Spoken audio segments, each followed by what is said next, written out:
వెంకటయ్య గారు నమస్కారం. నమస్తే మేడం. నమస్తే. Welcome to our studio. Thank you ma'am. 2014 June 2న తెలంగాణ రాష్ట్రం ఏర్పడిన తర్వాత అప్పటి టీఆర్ఎస్ ఇప్పుడు బీఆర్ఎస్ పార్టీలో ఎన్నో అంతర్గత కలహాలు కానీ ఎన్నో ఇష్యూస్ మనం చూసాం.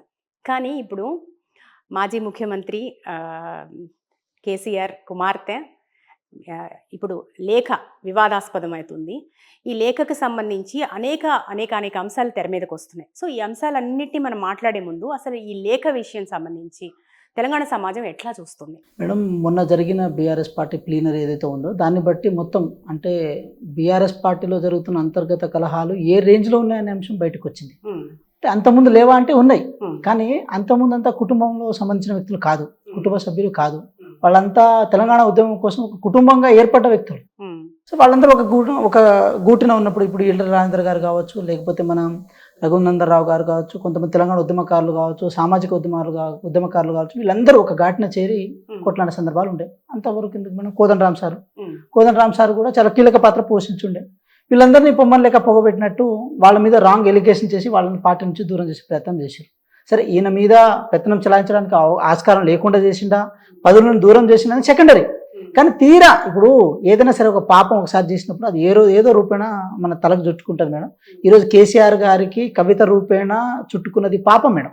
ఎందుకంటే చాలామంది తెలంగాణ ఉద్యమకారులను అడ్డగోలుగా అడ్డదిడ్డంగా ఎట్లా పడితే అట్లా వాళ్ళను ఎటువంటి హక్కు లేకుండా గంటేసిన ఒక నీచమైన చరిత్ర, నీచమైన సంస్కృతి కేసీఆర్ గారిది. అది పాపం మేడం. సరే, మన కర్మ సిద్ధాంతాన్ని నమ్ముతామో సెకండరీ, కానీ ఆ పాపం చుట్టుకున్నట్టే కదా. ఎంతోమంది చాలామంది ఉద్యమకారులు మేడం ఒక పదులకు నోచుకోకుండా కనీసం చిన్న చిన్న విషయాలకు నోచుకోకుండా ఆర్థికంగా, సామాజికంగా అన్ని రకంగా వాళ్ళు అంటే చాలా దిగజారిపోయిన సందర్భాలు చేసిన ఘనత కేసీఆర్ గారిది. సో మీరు చూడండి, ఆ సభలో ఒక స్టేజ్ మీద కవిత గారి గురించి పాట పాడమంటే పాట పాడినేయకుండా వారిని కిందికి దించిన సందర్భాలు ఉండేనంట. సో ఎప్పటి నుంచో ఒక మూసలం అయితే నడుస్తుందంట. ఇప్పుడు మనం సరే వేరే వాళ్ళు బయట మాట్లాడుతున్నప్పుడు ఎలిగేషన్ అని అనుకోవచ్చు. కవిత గారి లెక్క ప్రకారం చూసుకుందాం. వాళ్ళు according to that letter madam దయ్యాలు ఉన్నాయని అన్నారు. ఆ దయ్యాలు ఎవరు? కేటీఆర్ గారా, హరీష్ రావు గారా, సంతోష్ గారా, లేకపోతే ఇంకెవరు ఆ దయ్యాలు? కేసీఆర్ గారి చుట్టూ ఉండేవారు మాత్రం వాళ్ళ కుటుంబం, వాళ్ళ పరివారం. బయట వాళ్ళను ఏదో అపాయింట్మెంట్ ఓరియంటేషన్లో కలుస్తారు, రెగ్యులర్గా కరవలు. అంటే రెగ్యులర్గా ఉండే వాళ్ళు దయ్యాలు అనుకున్నప్పుడు ఆ దయ్యాలు ఎవరు? ఈ నలుగురిలో ఎవరో ఒకళ్ళు చెప్పేస్తే ఇంకా అయిపోయేది. సల్లకొంచి ముంత దాచినట్టు ఇంత దూరం వచ్చిన తర్వాత ఈ కొంచెం విషయాన్ని దాచాల్సిన అవసరం లేదు కదా. ఇదొక అంశం పక్కన పెడతాం మేడం. కనీసం కేటీఆర్ గారు ప్రెస్ మీట్ పెట్టారు. మరి ప్రెస్ మీట్ పెట్టిన తర్వాత ఆయన ఆ దయ్యాలు ఎవరు ఆయనైనా చెప్పాల్సిన అవసరం ఉండే. ఎందుకంటే సొంత చెల్లె అన్న కాబట్టి ఆ దయ్యాలు ఎవరు ఆయనైనా చెప్పాల్సి ఉండే. ఆయన కూడా చెప్పలేదు. అంటే మరి కాంగ్రెస్ పార్టీ కోవట్లు ఉన్నాయని చెప్పి మళ్ళీ ఆయన కాంగ్రెస్ పార్టీ మీద ఎలిగేషన్ చేసే ప్రయత్నం చేస్తారు. ఇదంతా ఒకటే మీరు గమనించాలి మేడం. ఎప్పుడైతే రాజకీయంగా మాకు ఇది కావాలని చెప్పి అంటే ఒక బలమైన ఆకాంక్ష, కోరిక ఏర్పడుతుందో ఆటోమేటిక్గా సొంత వాళ్ళు అయిన వాళ్ళు ఉన్న వాళ్ళని చూడాల్సిన అవసరం ఉండదు మేడం. సో బీఆర్ఎస్ పార్టీ నాయకత్వంలో మొన్న జరిగిన అసెంబ్లీ ఎలక్షన్స్లో కవిత గారి వల్ల ఓడిపోయాయని చెప్పి వాళ్ళ మనసాక్షికి తెలుసు. అదేవిధంగా దాన్ని కంటిన్యూ చేసుకోలేము అని అనుకునే క్రమంలో కవిత గారిని బయటికి నెట్టాలని ట్రై చేశారా, లేక కవిత గారే సొంతంగా పార్టీ పెట్టుకొని నేను చరిస్మాటిక్గా తెలంగాణ రాష్ట్రానికి వెళ్దాం అనుకుంటున్నానని చెప్పి అది వాళ్ళ పార్టీకి అంతర్గతమైన విషయం. కానీ ఒకటైతే స్పష్టంగా చెప్పదలుచుకున్నాం మేడం, చాలా విషయాలు దాంట్లో మెన్షన్ చేశారు. ఇది వక్ఫ్ బిల్ బోర్డు సంబంధించిన అంశం మీద.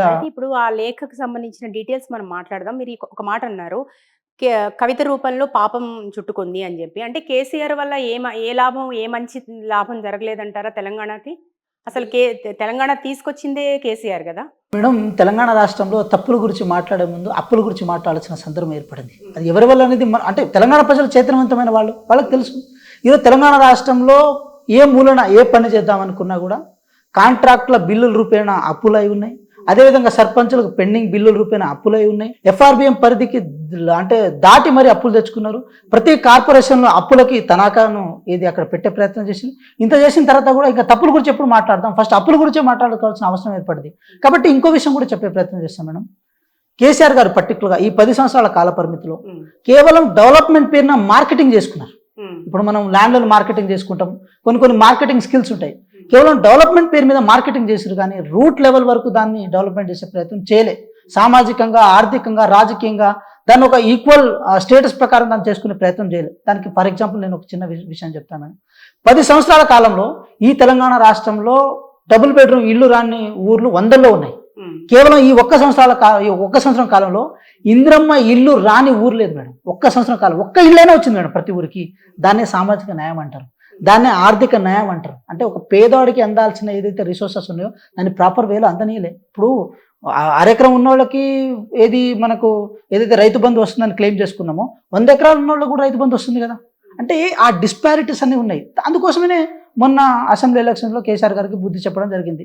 తీరా ఏమంటారు మేడం, విద్యా వ్యవస్థ విషయంలో కానీ, దాంతోపాటు దళితుల విషయంలో కానీ, గిరిజనుల విషయంలో కానీ, బీసీల విషయంలో కానీ ప్రతి వర్గం వాళ్ళని మోసం చేసే ప్రయత్నం చేశారు. అంతకంటే ఎక్కువ మేడం నేను చెప్తాను మేడం, అంతకంటే ఎక్కువ ఈ తెలంగాణ రాష్ట్రానికి ప్రధాన వనరులైన విద్యార్థులను, నిరుద్యోగులను మోసం చేశారు.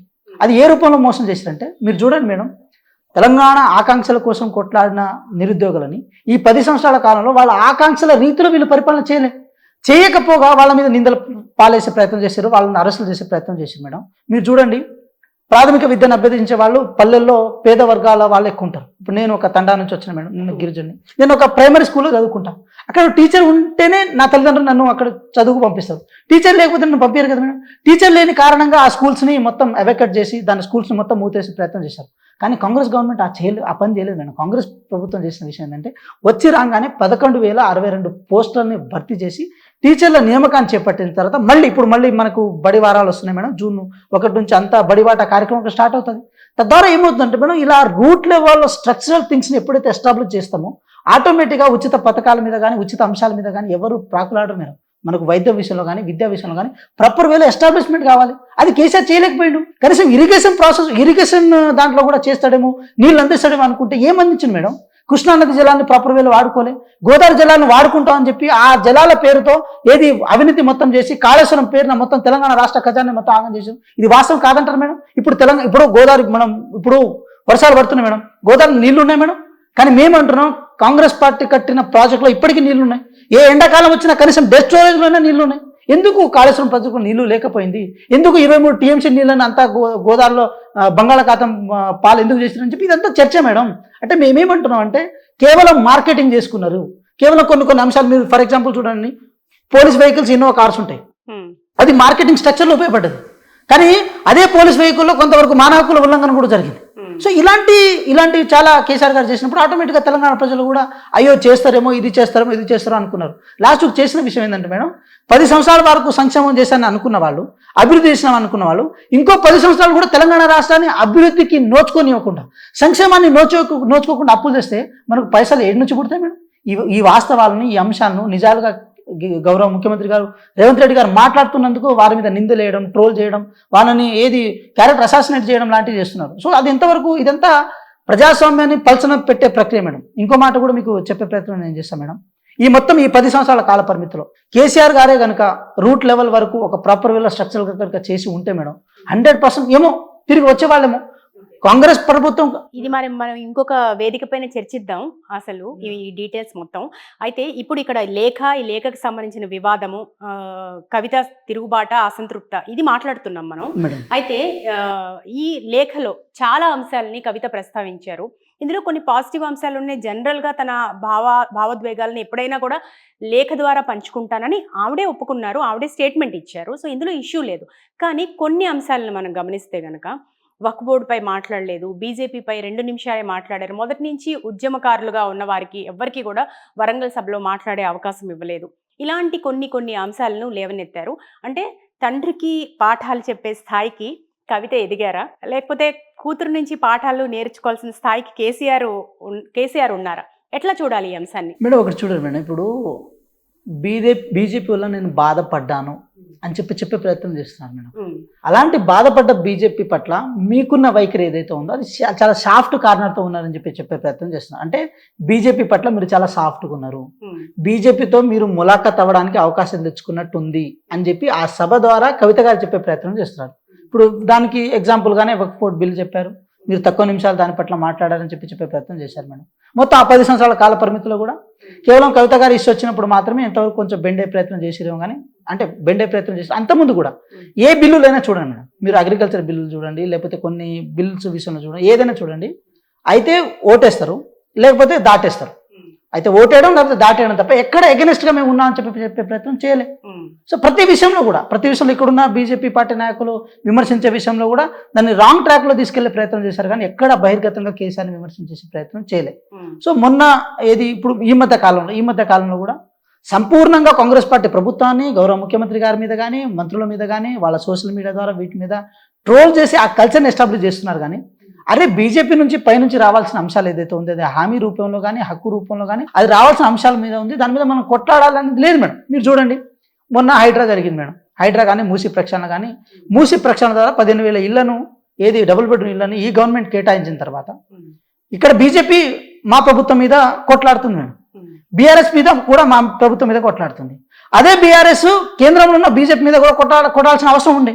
ఏ రూపేణా వాళ్ళు 15,000 ఇళ్లను కేటాయించారు కదా, ప్రధానమంత్రి ఆవాస్ యోజన కింద ద్వారా మీరు కూడా కొంత ఇళ్లను కేటాయించే పని చేసినప్పుడు ఆటోమేటిక్గా ఇక్కడున్న ప్రజలకు ఒక ప్రాపర్ రిలీఫ్ దొరుకుతుందని చెప్పే ప్రయత్నం చేయలే. అంటే దాన్ని బట్టి ఏం అర్థం చేసుకోవచ్చు, 100% వాళ్ళ మధ్య ఏదో ములాఖత్ నడుస్తుందని అనుకోవచ్చు. ఇంకో మాట కూడా నేను చెప్తున్నా మేడం. నెక్స్ట్ కొద్ది రోజుల్లో కేసీఆర్ గారికి కాళేశ్వరం కమిషన్ నుంచి నోటీస్ వచ్చింది, హరీష్ రావు గారికి వచ్చింది, ఈటెల రాజేంద్ర గారికి కూడా వచ్చింది. మరి ఈటెల రాజేంద్ర గారు చాలా సందర్భాల్లో కాళేశ్వరం అవినీతి జరిగిందని చెప్తున్నారు కదా. అంటే అవినీతిలో మీ భాగస్వామ్యం ఉందో లేదో అన్న అంశాన్ని మేము క్రిటిసైజ్ చేస్తలేము, కానీ ఆ అవినీతిని కాళేశ్వరం కమిషన్ ముందు చెప్పే అవకాశం మీకుంది. ఆ చెప్పే మాట మీరు చెప్తారా? మీకు ఆ దమ్ముందా? అంటే కవిత గారు చెప్పిన లెక్క ప్రకారం ఏదైతే కవిత గారు ఆ మాట అన్నారో ఆ మాటను కన్సాలిడేట్ చేయడం కోసం వీళ్ళ దగ్గర అవకాశాలు ఉన్నాయి, కానీ వీళ్ళు అట్లా చేయరు మేడం. అంటే ఇది ఇన్ కేస్ రేపు రాబోయే రోజుల్లో కనుక బీజేపీ పార్టీని విమర్శించే విషయంలో బీఆర్ఎస్ పార్టీ కనుక ఇదే సాఫ్ట్ కార్నర్ కనుక ఏర్పాటు చేస్తే 100% మేడం రాబోయే ఎలక్షన్లో బీజేపీ దాంతోపాటు బీఆర్ఎస్ రెండు కలిసి పనిచేస్తాయి మేడం. కేంద్రం మెడల్ వంచుతా అన్నారు, ఎవరు మెడల్ వంచుతున్నారు మేడం? ఏ కేంద్రం మెడల్ వంచడం కోసం ఏది తొండముదిరి ఊసరు వెళ్ళినట్టు టీఆర్ఎస్ కాస్త బీఆర్ఎస్గా మారింది మేడం. మొత్తం జాతీయ స్థాయి నాయకులను తీసుకొచ్చి ఖమ్మంలో సభ పెట్టారు కదా మేడం. ఈరోజు తెలంగాణ ఇక్కడ కండో ఉంటుంది మేడం, దాని మీద తెలంగాణ లోగో ఉంటుంది మేడం, ముద్ర ఉంటుంది. ఆ ముద్రను కూడా లేకుండా చేసుకున్నారు కదా మేడం. అంటే తెలంగాణ ఆత్మగౌరవాన్ని ఎక్కడ తాకట్టు పెట్టినట్టు మరి బీఆర్ఎస్. సో ఇదంతా కవిత గారు లేవనెత్తున్నారని అనుకోవాలి మనం. సో పార్టీ అంశాల విషయంగా ఇంటర్నల్ విషయాలు ఏదైనా ఉండొచ్చు కాక ఎవరికైనా పొలిటికల్ ఆస్పిరేషన్ ఉంటుంది మేడం. మేము ఇప్పుడు మన కార్యకర్త స్థాయిలో ఉన్నాం, ఉంటాయి ఆస్పిరేషన్ లేవని ఎవరిని మనం అనలేం. కానీ కేటీఆర్ గారు మొన్న పెట్టిన ప్రెస్ మీట్లో కవిత గారి అంశాలను ప్రస్తావించి ఉండి ఉంటే 100% అది వాస్తవాలా కాదని చెప్పే ప్రయత్నం వాళ్ళు కూడా చేస్తున్నారని చెప్పి తెలంగాణ సమాజానికి తెలిసి ఉండేది. కానీ కవిత గారి లెటర్ ఒక విధంగా ఉంది, కేటీఆర్ గారు ప్రెస్ మీట్ ఒక విధంగా ఉంది, మళ్ళీ హరీష్ రావు గారు నిన్న మళ్ళీ ప్రెస్ మీట్ పెట్టడం. కేటీఆర్ ప్రెస్ మీట్ లో తిరిగి కాంగ్రెస్ పార్టీ దగ్గరికే వచ్చింది వ్యవహారం. కోవర్ట్లు ఉన్నారు అని కవిత అంటే కాంగ్రెస్ పార్టీ నుంచే ఉన్నట్టున్నారు అని కేటీఆర్ వ్యాఖ్యానించడాన్ని ఎట్లా చూడాలి, ఏమంటారు మీరు? మేడం కళ్ళకు గంతలు కట్టుకొని తిరుగుతున్నారా మేడం పార్టీ చుట్టూ? మరి ఇప్పుడు బీఆర్ఎస్ పార్టీలో కోవట్లు ఉన్నారు కాంగ్రెస్ వాళ్ళు అనుకున్నప్పుడు మీరు కళ్ళకు గంతలు కట్టుకొని తిరుగుతున్నారా మేడం? మీరే చూడండి, సెర్చ్ చేయండి మీ పార్టీలో ఎవరు కోవట్లు. ప్రధానంగా ఇంకొక అంశం ఏంటంటే రేవంత్ రెడ్డి హస్తం ఉండే అవకాశం కూడా లేకపోలేదు, కొట్టిపారేలేవనే వ్యాఖ్యలు కూడా వినిపిస్తున్నాయి, విశ్లేషణలు కూడా చాలా మంది చేస్తున్నారు. మేడం ఒక మాట మేడం, ఇప్పుడు టీఆర్ఎస్ని బీఆర్ఎస్గా మార్చడంలో కాంగ్రెస్ పార్టీ కష్టం లేదు, కాంగ్రెస్ పార్టీ పాత్ర లేదు. అది ఎవరు కేసీఆర్ గారి యొక్క స్వయంకృత అపరాధం.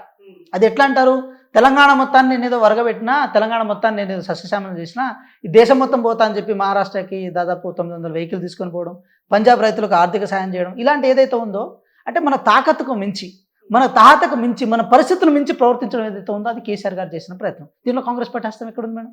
అంటే అలా టీఆర్ఎస్ కాస్త బీఆర్ఎస్గా మారిన తర్వాత ఆటోమేటిక్గా తెలంగాణ సమాజంలో ఒక ఇది అది మన పార్టీ కాదేమో, ఇది మన వాళ్ళు కాదేమో అని చెప్పి భావన ఏర్పడింది. దాన్ని సృష్టించింది ఎవరు? మీరే కదా. తెలంగాణ రాష్ట్రాన్ని విధ్వంసం చేసే విషయంలో మీ కుటుంబం పాత్ర సంపూర్ణంగా ఉన్న విషయం వాస్తవం. తెలంగాణలో కాంగ్రెస్ పార్టీని కానీ, అప్పుడున్న టీడీపీని కానీ, లేకపోతే వైఎస్ఆర్సీపీని కానీ విడతల వారిగా చంపుకుంటూ వచ్చారు కదా మేడం. 2014లో కొంతవరకు చంపుకుంటూ వచ్చారు, 2014లో మొత్తానికి చంపుకుంటూ వచ్చారు. ఇప్పుడు కాంగ్రెస్ పార్టీ 2018లో చంపలేదా మేడం? ప్రతిపక్షంలో ఉండే పార్టీని ప్రతిపక్ష హోదా లేకుండా చేశారు. దీనిలో కాంగ్రెస్ పార్టీ పాత్ర ఎక్కడుంది మేడం? అంటే మేమేమంటున్నాం అంటే బీఆర్ఎస్ పార్టీకి ఎప్పటికప్పుడు తను ఆడే ఒక జగన్నాటకాన్ని తనే బలైంది. పద్మవ్యూహంలో పార్టీలను ఇరుక్కుందాం అనుకుంటే తనే పద్మవ్యూహంలో ఇరుక్కున్నది. ఆ పద్మవ్యూహంలో ఇరుక్కున్న తర్వాత కూడా ఈరోజు మళ్ళీ కవిత రూపేణ కానీ, లేకపోతే రేపు చెప్పలేము హరీష్ రావు గారి రూపేణ కూడా రావచ్చు. మళ్ళీ ఇప్పుడు మీ మాట మేమంటే కాంగ్రెస్ పార్టీ వాళ్ళు మళ్ళీ ఏదో రాంగ్ ఎలిగేషన్ చేస్తారని చెప్పి మా మీద అంటారు. కానీ అది మీ ఇంటర్నల్ ఇష్యూలో జరుగుతున్న చర్చ. ఫస్ట్ ఇల్లు చక్కదిద్ద పెట్టుకొని మనం బయట చెప్పాలి. దాన్ని అంటారు కదా మేడం, ఇంట గెలిచి రచ్చగెలవాలని చెప్పి. ఫస్ట్ మీ పార్టీలో ఉన్న అంశాలే సరిగ్గా లేవు, కాంగ్రెస్ పార్టీ మీద దుమ్మెత్తిపోవడానికి మాత్రం మీకు ఆస్కారం దొరుకుతుంది, ఇది దొరుకుతుంది. ఇన్ కేసు పాలసీస్ మీద కనుక మాట్లాడాల్సి వస్తే 100% మాట్లాడదు, దాంట్లో ఇది లేదు. కానీ ఒకటి అయితే క్లారిటీ ఇవ్వాలి. కేటీఆర్ గారు మాత్రమే క్లారిటీ ఇవ్వాలి మేడం ఇది. ఎందుకంటే కేసీఆర్ గారు బయటకు వచ్చే పొజిషన్ లేదు. హరీష్ రావు గారు డిప్లొమసీ ప్లే చేస్తున్నారు, అంటే డబుల్ గేమ్ ఆడుతున్నారు. ఎట్లా ఆడుతున్నారో తెలియదు. కేటీఆర్ గారు మాత్రమే వర్కింగ్ ప్రెసిడెంట్ కాబట్టి, అంటే వర్కింగ్లో ఉన్నారు కాబట్టి వారు మాత్రమే స్పష్టంగా చెప్పాలి, ఎస్ మా చెల్లె కవిత గారి యొక్క తప్పు ఉంది కాబట్టి వారిని మేము పార్టీని సస్పెండ్ చేస్తున్నాం. లేదు కోపంలో ఒక మాట అన్నది మేము బుజ్జగించి తీసుకుంటాం. లేదు నిజంగా దయాలు ఉన్నాయనుకుంటే వాళ్ళని మేము ప్రక్షాళన తీసుకెళ్తాం, వాళ్ళని పార్టీని సస్పెండ్ చేస్తాం లాంటివి చేయాలి. ఈటెల రాజేందర్ గారి పట్ల ఏ న్యాయాన్ని మీరు ప్రదర్శించారో అదే న్యాయాన్ని కవిత గారి పట్ల ప్రదర్శించాలి. ఇప్పుడు ఈటెల రాజేందర్ గారు ఏదో లోపల ఇంటర్నల్గా మేము ఉద్యమకారులం, మేము అసలైన ఉద్యమకారులు అని చెప్పి క్లెయిమ్ చేసుకున్నప్పుడు వారి మీద ఏది అచ్చంపేట భూముల విషయంలో కానీ హెచ్చరిస్ విషయంలో కానీ అవినీతి చేసిండు, భూ కబ్జా చేసిండు, అసైన్మెంట్ భూములు లాక్కున్నాడు, గుంజుకున్నాడు, తిన్నాడు అని చెప్పి మీరు అన్నారు కదా. మరి కవిత గారు కూడా లిక్కర్ కేసులో ఉండే, వారిని కూడా అదే కేసులో మళ్ళీ తిరిగి తవ్వించి కేంద్ర ప్రభుత్వంతో మాట్లాడి వారిని కూడా ఇరుకన పెట్టే ప్రయత్నం చేయాలి. ఇన్ కేసు పెట్టలేదనుకోండి, నిజంగా కుటుంబ పార్టీని సంపూర్ణంగా తెలంగాణ రాష్ట్ర ప్రజల మీద రుద్దుదామని చెప్పి మీరు కంకణం కట్టుకున్నారని చెప్పి తెలంగాణ ప్రజలు కూడా అనుకుంటారు. ఇది 100% వాస్తవం మేడం. అంటే ఈటెల రాజేందర్ గారికి ఒక న్యాయం, దాంతోపాటు కవిత గారికి ఒక న్యాయం. అంటే మీ కుటుంబంలో సభ్యులకు ఒక న్యాయం, బయట వాళ్ళు ఒక న్యాయం. అంటే ఎప్పటికీ ఈ పార్టీ బీఆర్ఎస్ పార్టీ ఏదైతే ఉందో అది కల్వకుంట్ల కుటుంబానికి సంబంధించిన పార్టీ, అది తెలంగాణ ప్రజలకు సంబంధించిన పార్టీ కాదు. మీరు ఎంత ఉద్యమాలు చేసినా ఏం చేసినా మాకేం ఫరక్ ఉండదని చెప్పే ప్రయత్నం చేస్తున్నారా? అదే ఇదంతా క్లారిటీ ఇవ్వాల్సిన బాధ్యత కేటీఆర్ గారి మీద ఉంది. కేటీఆర్ గారే దీని మీద ఇంకా ప్రెస్ మీట్, ఇప్పుడు ఏదైనా చిన్న విషయాన్ని అది ఘోరత దాన్ని కొండంతా చూపించే కెపాసిటీ ఉన్న కేటీఆర్ గారు ఈ విషయాన్ని ఎందుకు చెప్తలేరు మరి? అంటే మీరు చూడండి మేడం, రాజకీయాల విషయానికి వచ్చినప్పుడు ఎవరితో ఎట్లయినా మెసలుకొనే ఒక నీచ సంస్కృతి, నీచ రాజకీయాన్ని బీఆర్ఎస్ పార్టీ చేసింది. సో ఆ నీచ సంస్కృతితోనే ఈరోజు కాంగ్రెస్ పార్టీ మీద ఏదో దుమ్మెత్తి ప్రయత్నం చేసినా కూడా కాంగ్రెస్ పార్టీకి ఎక్కడ సంబంధం లేదు మేడం. నేను చెప్పిన కదా మేడం స్టార్టింగ్లో, వాళ్ళు ఏర్పాటు చేసుకున్న పద్మ వ్యూహంలో వాళ్ళే చిక్కుకుంటారు. దాన్ని కాంగ్రెస్ పార్టీలో లాగుదాం అనుకున్నా కూడా లాగలేరు. ఎందుకంటే ఇది డెమోక్రసీ మేడం. చంపుదాం అనుకుంటే చావలే కాంగ్రెస్ పార్టీ. ఓకే, ఇప్పుడు ప్రస్తుతం ఇప్పుడున్న సిచ్యువేషన్లో మనం ఇది పద్మ వ్యూహమా లేకపోతే ఇది పరిణామాలు ఎటు దారితీస్తాయని ఒక అసెస్మెంట్కి అయితే రాలేము. ఎందుకంటే ఇది ఒక కుటుంబంలో విషయము, ఇది అసంతృప్త తిరుగుబాట అని కూడా తెలియని పరిస్థితి ప్రస్తుతం.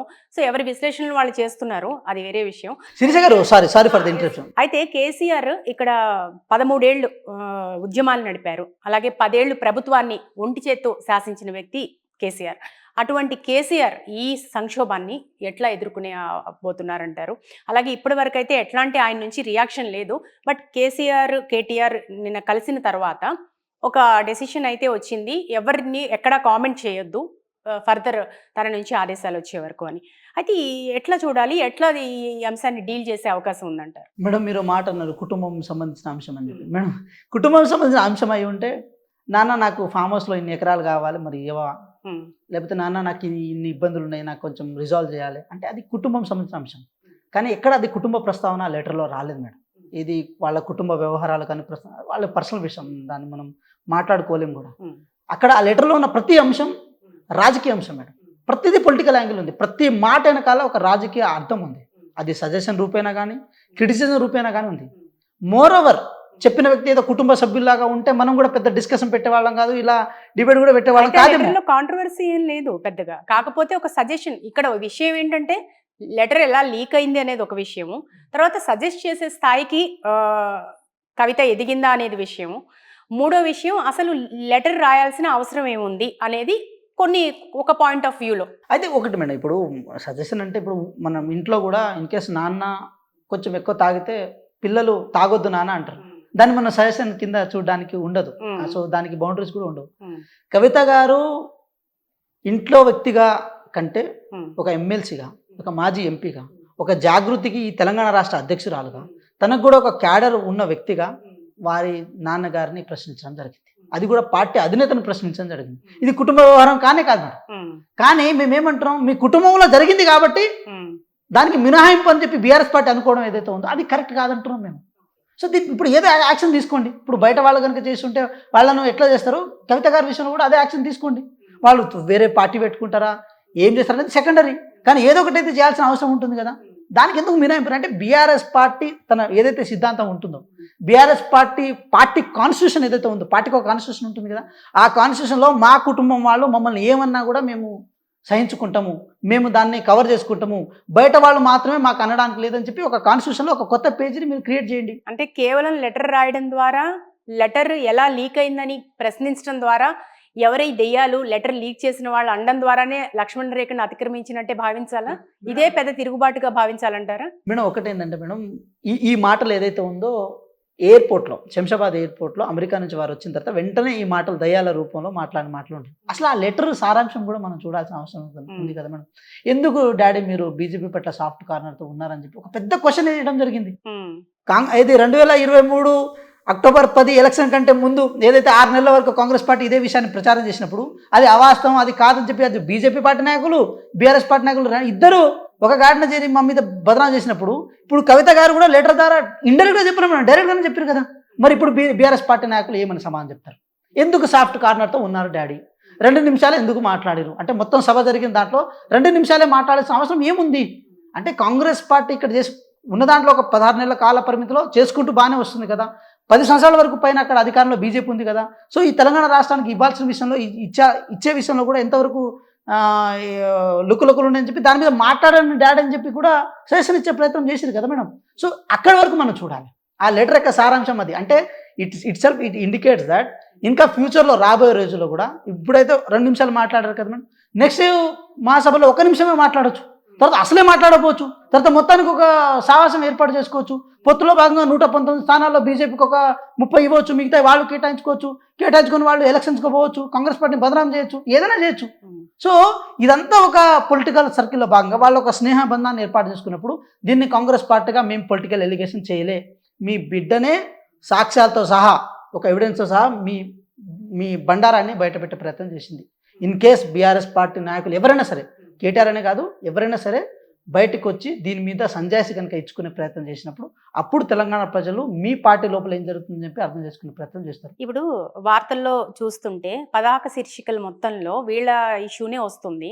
సో ఇదే కవిత కోరుకుంటుందా? మిగిలిన వార్తలన్నీ వెనక్కి వెళ్ళిపోయాయి మేడం. అయితే ఒకటి మేడం, ఇప్పుడు అంటే అందుకోసం చెప్తున్నాను కదా, వాళ్ళ ఫ్యామిలీ ఇష్యూ అయి ఉంటే ఇంత పెద్ద డిస్కషన్ అయ్యేది కాదు. ఫ్యామిలీలో ఉన్న వ్యక్తి కూడా ఇప్పుడు మీరు నలుగురు చూడండి మేడం, కేసీఆర్ గారు, హరీష్ రావు గారు, కేటీఆర్ గారు, కవిత గారు, ఈ నలుగురు తెలంగాణ రాష్ట్రంలో కీలకమైన పదవులు ఉన్న వ్యక్తులు. సో ఎంతవరకైనా లాబింగ్ చేయగలిగిన వ్యక్తులు. తెలంగాణ రాష్ట్రంలో ఎక్కడైనా సరే ఏ ఫ్లెక్స్ అయినా చూడండి మేడం, వీళ్ళ నలుగురు ఫోటోలు కామన్గా ఉంటాయి. అంటే వీళ్ళు ఇంత ఇంపాక్టెడ్గా ఉంటారు కాబట్టి 4 స్తంభాలు ఒక స్తంభం లుకలుకలు అంటున్నప్పుడు ఆటోమేటిక్గా బిల్డింగ్కి ఇబ్బంది అవుతుంది కదా మేడం. సో ఆ 4వ స్తంభం కవిత గారు అనుకున్నప్పుడు ఆటోమేటిక్గా మీడియా అటెన్షన్ ఉంటుంది. సో దీన్ని బ్రేక్ చేయాల్సిన బాధ్యత కాంగ్రెస్ పార్టీకి లేదు. కాంగ్రెస్ పార్టీ మేము ఇంకా ఎక్సలైట్ చేస్తాం మేడం, ఇంకా దాన్ని పొడిగించుకుంటాం మేము. ఎస్ నిజంగా ఒక స్తంభం కూలిపోతే మిగతా దాని మీద కూడా నిలబడుతుందేమో, కానీ నిలబడతామని చెప్తాం మేడం, మేము మొత్తం నిలబడతామని చెప్తాం. బీఆర్ఎస్ పార్టీ మొత్తం ఉండదనే చెప్తాం మేము. దాన్ని బ్రేక్ చేసుకున్న బాధ్యత ఎవరికి ఉంటుంది? బీఆర్ఎస్ పార్టీకి ఉంటుంది. లేదు మేము మీరిద్దరు ఒకటే, బీఆర్ఎస్ కాంగ్రెస్ మీరు ఒక బీఆర్ఎస్ దాంతోపాటు బీజేపీ మీరు 2 ఒకటే పార్టీలు, మీరు అంతా కలిసి పనిచేస్తున్నారని చెప్పి మేము అంటాం మేడం.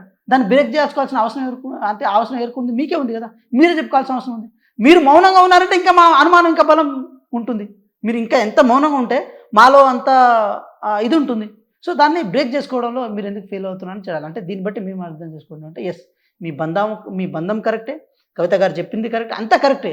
కేవలం మీ పొలిటికల్ స్టంట్ కోసం, మీ పొలిటికల్ స్ట్రాటజీ కోసం మౌనం వహిస్తున్నారు. కేవలం దీన్ని ఇంకా ఏది రచ్చకెక్కువద్దని చెప్పే కారణం చేత మీరు మౌనం వహిస్తున్నారని చెప్పి మాత్రమే మేము అనుకునే ప్రయత్నం చేస్తాం. ఇంకా తెలంగాణ సమాజానికి ఇంకా పూర్తిగా తెలిసిపోయింది. ఒక్కలంటే ఒక్కళ్ళు మేడం, ఒక్క బీఆర్ఎస్ పార్టీ సంబంధించిన ఒక్క నాయకులు కూడా బయటకు వచ్చి దీని మీద స్పందన ఇవ్వలే, ఈ అంశాల మీద స్పందించలేదు. స్పందించకపోవడానికి కూడా కొన్ని కారణాలు ఉన్నాయిలేండి. అయితే యాక్చువల్గా చెప్పండి మేడం మీరే ఆ కారణాలు. అది అధిష్టానం ఆదేశం అయి ఉండొచ్చు అంతే, స్పష్టంగా అంతే కదా. పార్టీ ఆదేశాన్ని ధిక్కరించి ఎవరు మాట్లాడరు కదా. సో నెక్స్ట్ ఇప్పుడు కల్వకుంట్ల కవిత రాసిన ఈ లేఖకు సంబంధించి విపక్షాల విమర్శలు మనం చూస్తున్నాము.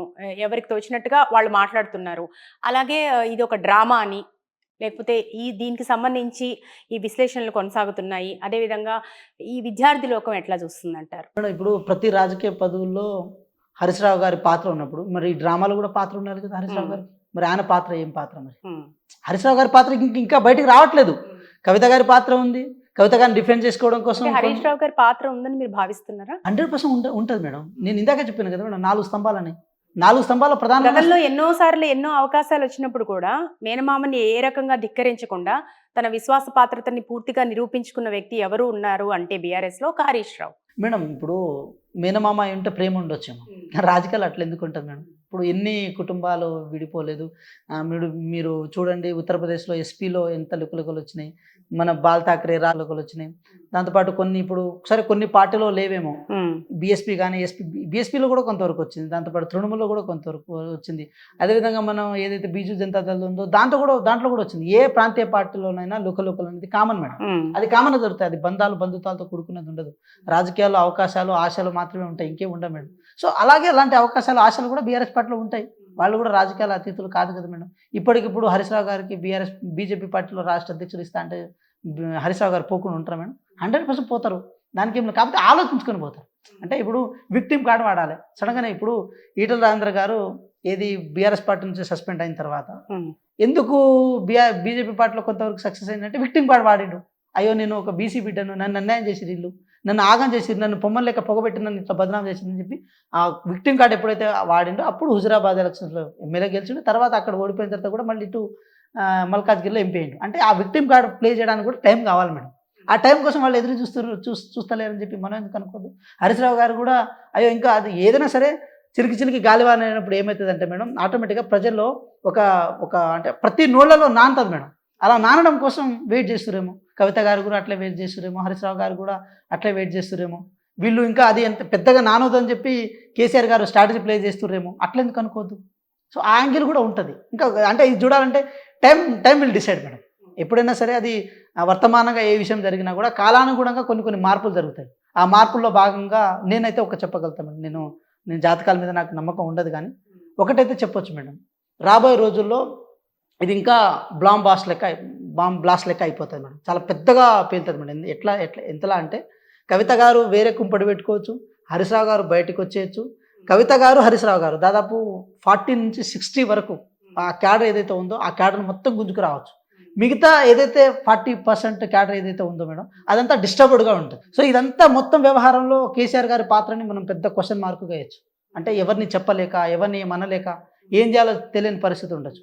సో వీళ్ళు ఎవరితో కలిసి పోటీ చేస్తారో, ఎవరితో పొత్తు పెట్టారో అది కూడా మనకు తెలియదు మేడం. ఇంకా రాబోయే రోజుల్లో ఇది 100% జరుగుతుంది మేడం. అంటే జ్యోతిష్యుడు కాదు కానీ ముందు మీరు ఇలా జరుగుతుందని ఊహిస్తున్నారు మేడం. మేము అదే అంటున్నాము, బీజేపీ బీఆర్ఎస్ రెండు ఒకటంటే ఎవరు నమ్మలే. ఈరోజు కవిత గారి లెటర్ ద్వారా వచ్చిన తర్వాత అందరు తెలంగాణ ప్రజలు కూడా నమ్మాల్సి వస్తుంది. సో ఇది కూడా రేపు నమ్మాల్సి వస్తుందేమో. ఇది అలిగేషన్ కాదు మేడం, ఇది ఫ్యాక్ట్. అయితే జాగృతి అధ్యక్షురాలిగా ఒక కవిత తనకంటూ ఒక సాంస్కృతికంగా ఒకటి బిల్డ్ చేసుకున్నారు. కేసీఆర్ కుమార్తెగా ఎటు ఉండనే ఉంది.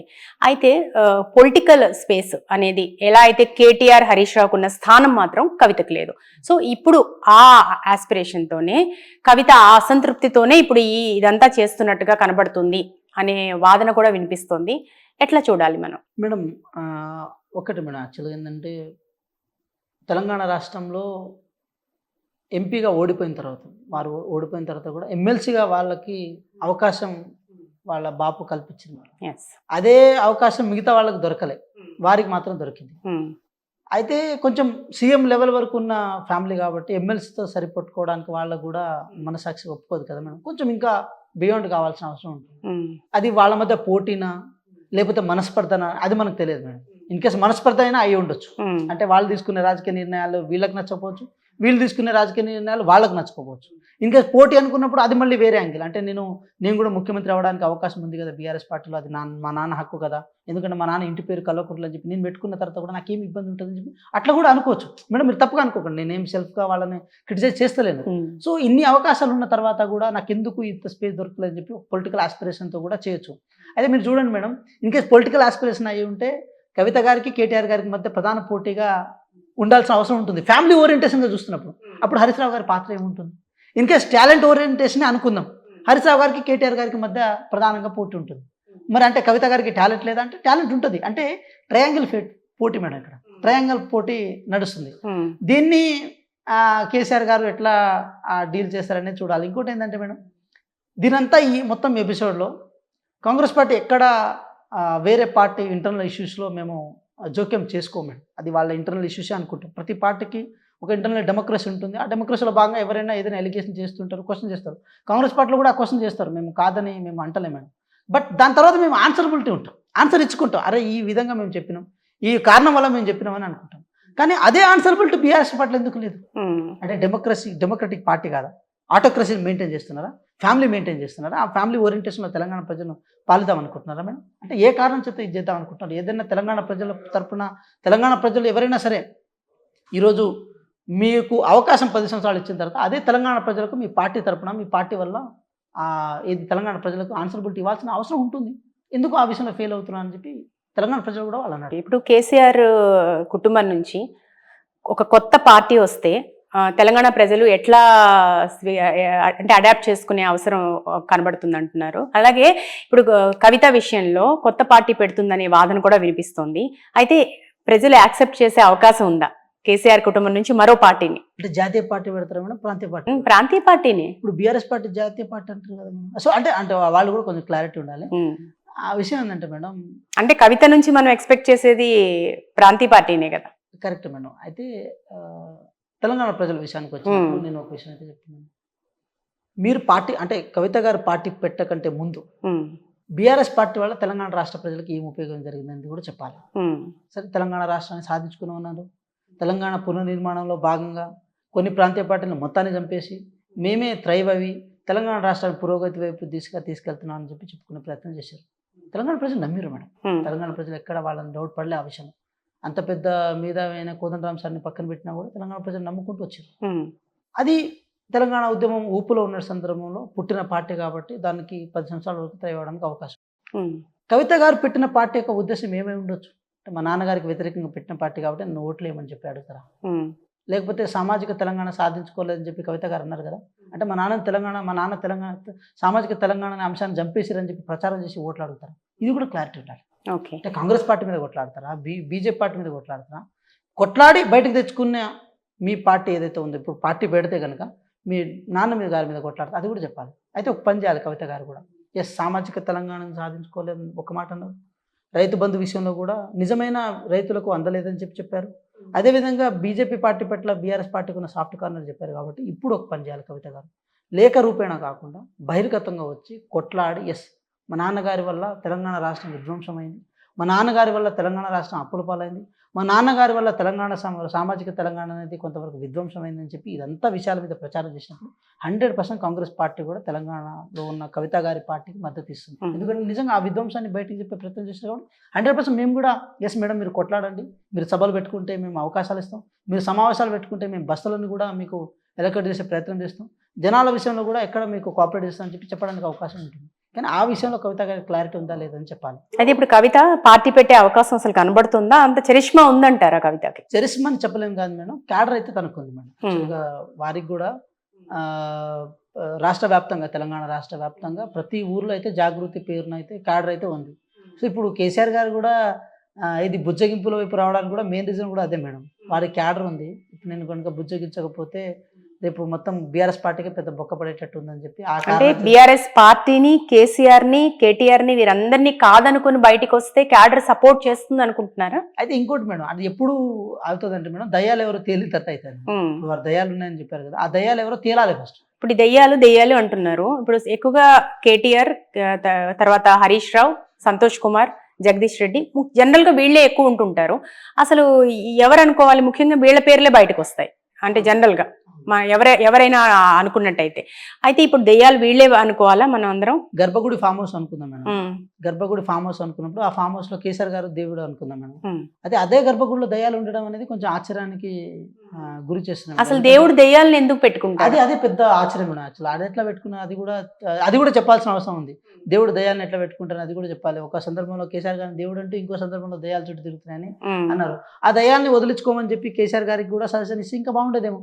ఆ దయ్యాలు ఎవరో అదే లెటర్లో కింద పేర్లు రాసి ఫలాని ఇప్పుడు వీళ్ళు దయ్యాలుగా ఉన్నారు ఒక 5 పేర్లు రాసి ఈ దయ్యాలను మీరు వదిలించుకుంటే నాన్న అప్పుడు మీరు బాగుపడతారు, తెలంగాణ బాగుపడితే నాకు కూడా అవకాశాలు వస్తాయి నాన్న అని చెప్పే ప్రయత్నం చేస్తుంటే బాగుండేది.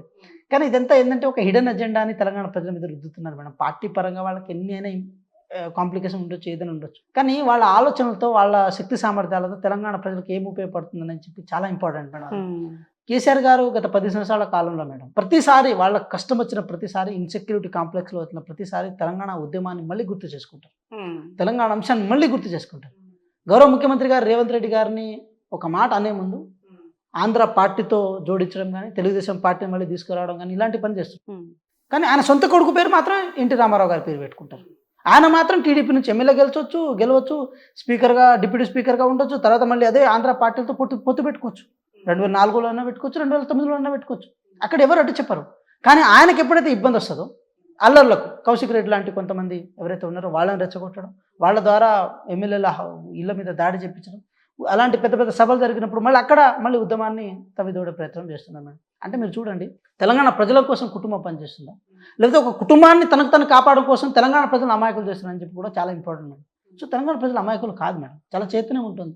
ప్రతి ఊర్లో తెలంగాణ చైతన్యం ఉంటుంది మేడం. వాళ్ళని కేవలం ఏదో నేను తాయిలాలు ఇచ్చుకుంటూ నేను వాళ్ళని నా వైపు తిప్పుకుంటాను, నా ఎమోషన్ నేను ఎప్పటికీ క్యారీ చేస్తాను ఏదైతే ఉందో ఆ భావన ఎప్పటికీ కరెక్ట్ కాదు మేడం.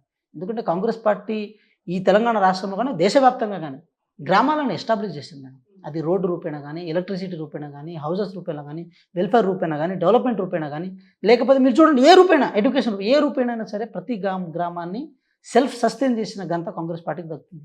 ఆ సెల్ఫ్ సస్టైనబిలిటీని వీకెన్ చేసి సర్పంచులను అప్పుల పాలు చేసి వాళ్ళని ఇబ్బంది పెట్టిన ఘనత మీద. అంటే నేను గ్రామాలను ప్రధానంగా ఒక మేజర్ పాయింట్గా ఎందుకు తీసుకుంటున్నా అంటే గ్రామాల కూడికనే తెలంగాణ రాష్ట్రం కాబట్టి చెప్తున్నా మేడం. సో అలాంటిది మీకు కష్టం వచ్చిన ప్రతిసారి తెలంగాణ ప్రజలు నిలబడ్డారు, తెలంగాణ ప్రజలు మీ తరఫున కొట్లాడారు. కానీ మీరు మీ కుటుంబం, మీ పరివారం, మీరు మాత్రమే ఈ తెలంగాణ రాష్ట్ర వనరులని ఎంజాయ్ చేయాలి, తెలంగాణ రాష్ట్ర రాజకీయ అంశాలను ఎంజాయ్ చేయాలన్న ఏదైతే ఉందో అది కరెక్ట్ కాదు. ఇంకో విషయం ఏంటంటే ఆధిపత్యానికి ఒక లిమిట్ ఉంటుంది మేడం. ఏ డెమోక్రసీలోనైనా ఆధిపత్యానికి ఒక లిమిట్ ఉంటుంది. ఎప్పుడైతే లిమిట్ దాటుతుందో అప్పుడు అది ఆటోమేటిక్గా బ్రేక్ అవుతుంది. ఆ బ్రేకే ఇదంతా మేడం. మీరు చూడండి, కవిత గారు బ్రేక్ అయ్యారు కదా, నెక్స్ట్ హరీశ్రావు గారు బ్రేక్ అవుతారు. ఆ బ్రేక్ అంటే అది మొత్తం తిరిగి మన మెడకే చుట్టుకునే అవకాశం ఉంటుంది మేడం. ఎవరికో మెడకి చుట్టుకోవాలని చెప్పి దారం తీసుకెళ్తే అది మన మెడకే చుట్టుకునే అవకాశం ఉంటుంది. డెమోక్రసీ ఇచ్చిన ఒక గొప్ప స్పేస్ అది. సో తెలంగాణ ప్రజలు కూడా వాళ్ళు చేస్తున్న కొన్ని ఏదైతే రాజకీయ ఎత్తుగడలు ఉండో వాడిని అంత పెద్దగా పట్టించుకోవాల్సిన అవసరం ఇప్పటికైతే లేదు. కాంగ్రెస్ పార్టీగా ఈ తెలంగాణ రాష్ట్రంలో తెలంగాణ ప్రజలు సంపూర్ణమైన మద్దతు ఇచ్చి పరిపాలన చేయమనే అవకాశం ఇచ్చింది. అంటే గతంలో కుటుంబ పార్టీలు ఫెయిల్ అయిన సందర్భాలు మనం చాలా చూసాం. చరిత్ర మొత్తం చూసుకుంటే ఈ కుటుంబ కలహాలతో బయటకు వచ్చి పార్టీ పెట్టిన వాళ్ళు అటు వైఎస్ షర్మిల కావచ్చు.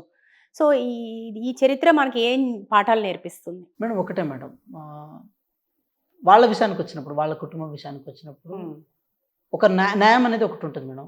అది సమానంగా పంచబడినప్పుడు న్యాయానికి విలువ ఉంటుంది. అది కుటుంబానికి పరిమితమైనప్పుడు రాజకీయపరమైన న్యాయం అనేది అక్కడ జరగట్లేదని మనం అనుకోవాలి. సో సక్సెస్ అవుతారా లేదని చెప్పి వాళ్ళు తీసుకునే నిర్ణయాన్ని బట్టి, వాళ్ళు తీసుకునే పాలసీస్ని బట్టి ఉంటుంది. వాళ్ళ ప్రజలతో ఉన్న సంబంధం ఏదైతుందో దాన్ని బట్టి ఉంటుంది. బట్ ఏదేమైనప్పటికీ కూడా తెలంగాణ రాష్ట్రంలో కేసీఆర్ గారి కుటుంబానికి విశ్వాసం, వారి పట్ల విశ్వాసం తెలంగాణ ప్రజలకు లేదు మేడం. ఎందుకంటే వాళ్ళు ఈ తెలంగాణ రాష్ట్రాన్ని కొల్లగొట్టినంతగా ఎవరు అంతగా విధ్వంసం చేయలే. వాళ్ళు ఇట్లా చేస్తారనుకుంటే మాత్రం తెలంగాణ రాష్ట్ర సాధనలో అంత ఉద్యమకారులు అంత కీలకంగా పనిచేసే వాళ్ళు కాదేమో ఆ రోజు. అంటే సామాజిక ఆర్థిక తెలంగాణ వస్తుందని అనుకున్నప్పుడు ఆ ఫలాలు తర్వాత తరాలకు సస్టైనబిలిటీ రూపంలో, మనకు సస్టైనబిలిటీ చాలా ఇంపార్టెంట్ మేడం. ఏదైనా ఒక వనరు ఉన్నప్పుడు అది కంటిన్యూస్గా ఇంకా తరాల వరకు అందించినప్పుడు దానికి విలువ ఉంటుంది. ఆ విలువ ఉంటుందేమో అనుకున్నారు మేడం. కేవలం 10 సంవత్సరాల్లోనే మొత్తం విధ్వంసం చేసి దాన్ని అభివృద్ధి పేరున చూపెట్టి అది తర్వాత రెవెన్యూ లేకుండా చేసిన గంత వాళ్ళది. ఇప్పుడు ఎవరైనా సరే ఇంటిని తాకట్టు పెడతారు, కానీ వాళ్ళు ఇంటిని తాకట్టు పెట్టారు, ఆవును తాకట్టు పెట్టారు. ఆవు కడుపులో ఉన్న దూడ కానీ దూడ పిల్ల కానీ అది నెక్స్ట్ పుట్టబోతుంది, దాన్ని కూడా తాకట్టు పెడదామని తాకట్టు పెట్టారు. దాన్ని గుంజని తాకట్టు పెట్టారు, దాన్ని తాడుని తాకట్టు పెట్టారు. అంటే ఏముంది మేడం తాకట్టు పెట్టడానికి? ఇంకా ఏముంది ఒక రూపాయి బయట నుంచి సోర్స్ తీసుకోవడానికి? సో ఇంత విధ్వంసం చేసిన అంశాన్ని తెలంగాణ ప్రజల్లో తీసుకెళ్లడంలో కొంతవరకు కాంగ్రెస్ పార్టీ కానీ కొంతవరకు వీక్ అయి ఉందేమో ఆ విధ్వంసాన్ని తీసుకెళ్లడంలో. బట్ 100% తెలంగాణ ప్రజలు ఈరోజు కాకపోతే రేపని తెలుసుకుంటారు. తెలంగాణ రాష్ట్రాన్ని విధ్వంసం చేసిన ఘనత కేసీఆర్ గారి ఫ్యామిలీకి దక్కుతుంది. ఈరోజు వాళ్ళు రాజకీయంగా ఎన్ని ఎత్తులకు పై ఎత్తులు వేసినా కూడా తెలంగాణ ప్రజలు నమ్మే పొజిషన్లో లేరు, నమ్మరు కూడా. ఇప్పుడు వరంగల్ సభ ఈ మొత్తం ఇష్యూకి అగ్గి రాజేసింది అనుకోవచ్చు. ఎందుకంటే అక్కడ కవిత కట్అవుట్ లేకపోవడం, క్లియర్ కట్గా క్లారిటీగా కేటీఆర్ తన వారసుడు అని అక్కడ ప్రకటించే ప్రయత్నం చేయడం. సో ఇవన్నీ కూడా ఒక రకంగా తనలో అసంతృప్తిని రగిల్చాయని చెప్తున్నారు. సో ఈ మొత్తం మీద ఆ సభ కారణం అంటారా? ఇంకేదైనా కారణాలు, ఇంటర్నల్గా ఇంకేదైనా కారణాలు ఉండొచ్చా? అంతకుముందు నుంచే ఉన్నాయి మేడం. బట్ ఆ సభ అనేది వేదిక అయింది మేడం. అంటే ఎప్పుడైనా సరే మనస్పర్ధలు ఎక్కడెక్కడో ఉండొచ్చు, కానీ ఒక చోట కలిసినప్పుడే అదంతా బయటకు వస్తుంది. సో కవిత గారు నా పాట పాడమని చెప్పి అక్కడ ఒక వ్యక్తి ఎక్కడికి వెళ్ళడం, కవిత గారి పాట పాడడానికి వాళ్ళు పర్మిషన్ ఇవ్వకపోవడం, సో దానివల్ల కొంచెం అది కొంతవరకు మనస్పర్ధలకు దారితీయడం ఇలాంటివి జరుగుండే. బట్ ఏదేమైనప్పటికీ మేడం ఒకటి మాత్రం వాస్తవం మేడం, కవిత గారు వారి మనుగడ కోసం చేస్తున్నారా లేకపోతే పార్టీని వాళ్ళ పార్టీలో ఉన్న లోపాలను చూపెట్టడం కోసం చేస్తున్నారని చెప్పి అది క్లారిటీ ఇవ్వాల్సిన బాధ్యత కవిత గారికే ఉంటుంది. ఇన్ కేసు వారి మనుగడ కోసమే కనుక ఇది చేసే ప్రయత్నం అనుకుంటే వారి కుటుంబంలో ప్రతి వ్యక్తికి ఇది పల్లకిలి మోవాల్సిన అవసరం తెలంగాణ ప్రజలకు లేదు. బీఆర్ఎస్ పార్టీలో క్రిటిసిజం చేయడానికి నేను సిద్ధంగా ఉన్నాను అనుకున్నప్పుడు దానికి పార్టీ పెట్టాల్సిన అవసరం లేదు మేడం. దానికి ఆ లోపాలను ఎత్తి చూపడం కోసం ఒక వ్యక్తిగా తను ఇప్పటికిప్పుడు కవిత గారు ఒక మాట స్టేట్మెంట్ ఇచ్చినా కూడా మళ్ళీ అదే మీడియా అంశాన్ని తెలంగాణ ప్రజల్లో తీసుకెళ్ళడానికి సిద్ధంగా ఉన్నారు. మీడియా సిద్ధంగా ఉంది మేడం. అది చెప్పే ధైర్యం సాహసం కవిత గారికి ఉందా లేదా అని చెప్పి మనం చూడాల్సిన అవసరం ఉంటుంది. వరంగల్ సభ ద్వారా అది బయటకు వచ్చింది. ఇంకా ఏదో ఒక సభ అయితే నెక్స్ట్ జూన్ 2వ తారీఖు ఉంది కదా మేడం. జూన్ 2వ తారీఖు వారు కూడా ఏదో సభ పెట్టుకుంటానన్నారు. దాని ద్వారా ఇంకా తెల్లం అయిపోతుంది మేడం. అది వరంగల్ సభ అనేది ట్రైలర్ మేడం. నెక్స్ట్ సినిమా బయట. మొత్తం మీద బీఆర్ఎస్ పార్టీకి ఈ మొత్తం పరిణామాల వల్ల ఎంత నష్టం జరిగిందని భావించవచ్చు మేడం? పార్టీగా అయితే బీఆర్ఎస్ పార్టీకి గత ఎలక్షన్లో జరిగిన నష్టం పెద్ద నష్టం అయితే పార్లమెంట్లో జరిగిన నష్టం ఇంకా పెద్ద నష్టం మేడం. దాంట్లోనేమో ప్రతిపక్ష హోదా అయి ఉండే, పార్లమెంట్ ఎలక్షన్లో మొత్తం జీరోకి పడిపోయింది. మొన్న ఎమ్మెల్సీ ఎలక్షన్లో ఎక్కడ పోటీ చేయలేని పరిస్థితి ఉండే. సో తర్వాత ఇది వాపును బలుపు అనుకున్నారు వాళ్ళు. అయ్యో మేము సోషల్ మీడియాలో బాగా థ్రైవ్ అవుతున్నాము, కాంగ్రెస్ పార్టీని ఎట్లా బదనాం చేస్తున్నాము, మా సోషల్ మీడియా ఛానల్స్ని యూట్యూబ్ ఛానల్స్ని మేము బాగా స్ట్రెంథన్ చేసుకుంటున్నాము, మేము స్ట్రాంగ్ చేసుకుంటున్నాము, కాబట్టి ఒకటైతే చేయవచ్చు. అది ఏ రూపేనా అంటే ఏదో విధంగా సోషల్ మీడియాలో కాంగ్రెస్ పార్టీని బదనాం చేసి చేద్దామని అనుకున్నారు మేడం. కానీ ఏ పామునో లేకపోతే బాణానో తీసుకొచ్చి గురిపెట్టారో ఆ బాణం రివర్స్ అయ్యి మళ్ళీ వాళ్ళ వీపుకే గుచ్చుకున్న సందర్భం కవిత గారి రూపేణ జరిగింది. సో మేము ఇక్కడ ఎక్కువగా అంటే వాళ్ళు చేస్తున్న విష ప్రచారాలను తిప్పికొట్టడానికి కాంగ్రెస్ పార్టీ మేము ఎక్కువగా కష్టపడతలేము అని అనిపిస్తుండే మాకు. బట్ కవిత గారి రూపేణ మాకు కూడా ఆ ఇబ్బంది లేకుండా పోయింది మేడం. వాళ్ళు ఇంత ఇలాగే బలంగా రోజు ఒకళ్ళ మీద ఒకళ్ళు విమర్శ చేసుకొని వాళ్ళ పార్టీలో ఉన్న అంతర్గతంగా ఉన్న లోపాలని వాళ్ళే ఎత్తిపొడుచుకొని తెలంగాణ ప్రజలకు వాస్తవాలు తెలియపరిచేలా వాళ్ళు కూడా ప్రయత్నం చేయాలని చెప్పి మేము కూడా కోరుకుంటున్నాం మేడం. కోరుకుంటాం, వీలైతే దేవుళ్ళని మొక్కుకుంటాం మేడం. మొత్తం మీద ఈ మొత్తం ఇష్యూ టీ కప్లో తుఫాన్ లాగా చల్లారుతుందో లేకపోతే పెను తుఫాన్గా మారి తీరం దాటుతుందో ఫ్యూచర్లో మనం వేచి చూడాలి. మీరు స్టూడియోకి వచ్చి చక్కగా మీ అనాలిసిస్ అందించినందుకు ఈ పర్టికులర్ లేఖకు సంబంధించిన ఇష్యూ మీద thank you so much. Thank you.